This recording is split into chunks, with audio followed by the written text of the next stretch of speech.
دعا کرتے ہیں کہ اللہ کرے کہ جب زندگی کی آخری سانسیں ہوں، جب آخری لمحے ہوں، تب بھی اللہ ہمیں اسی دین اسلام کے اوپر استقامت نصیب فرمائے، ہم مسلمان رہ کر زندہ رہیں اور مسلمان ہونے کی حالت کے اندر اللہ کی بارگاہ میں اٹھائے جائیں۔ ہمارے آباء و اجداد کو اللہ نے مسلمان بنایا۔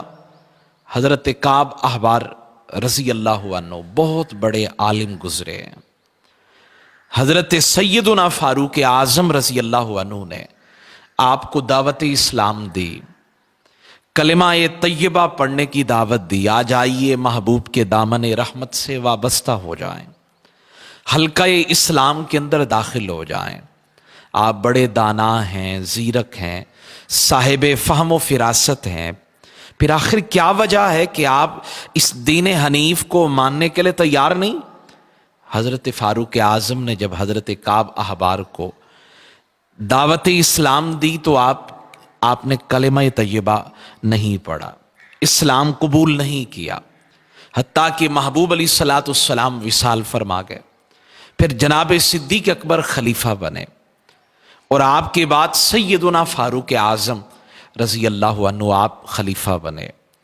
اور جب آپ کا دور خلافت آیا تو تعجب کی بات ہے کہ آپ کے دور خلافت کے اندر حضرت کعب احبار نے اسلام قبول کیا، اور اسلام قبول کرنے کی جو وجہ ہمیں بیان کی جاتی ہے وہ بھی بڑی خوبصورت ہے کہ ایک دفعہ آپ کا گزر ہوا میرے محبوب علیہ الصلوۃ والسلام کے ایک صحابی کے پاس سے، اور وہ صحابی قرآن پاک کی یہ آیت کریمہ 5ویں پارے کی یہ آیت کریمہ تلاوت کر رہے تھے، یا ایھا الذین اوتوا الکتاب، اے وہ لوگوں جنہیں کتاب دی گئی، بما نزلنا مصدقا لما معکم، ہم نے اپنے محبوب کو وہ کتاب عطا فرمائی جو تمہارے پاس کتاب ہے نا تورات، یہ قرآن پاک اس کی تصدیق کرتا ہے، تو پھر تم ایمان کیوں نہیں لاتے؟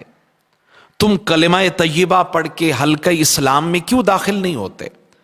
من قبل ان نطمس وجوہا فنردھا علی ادبارہا، اس سے پہلے ایمان لاؤ، کلمہ پڑھ لو، کہیں ہم تمہارے چہروں کو بگاڑ کے نہ رکھ دیں۔ جب حضرت کعب احبار رضی اللہ عنہ نے قرآن پاک کا یہ تنبیہ بھرا پیغام سنا نا، متنبہ کر دینے والا، جھنجھوڑ دینے والا پیغام سنا، تو یہ بات چوٹ بن کر دل پہ لگی۔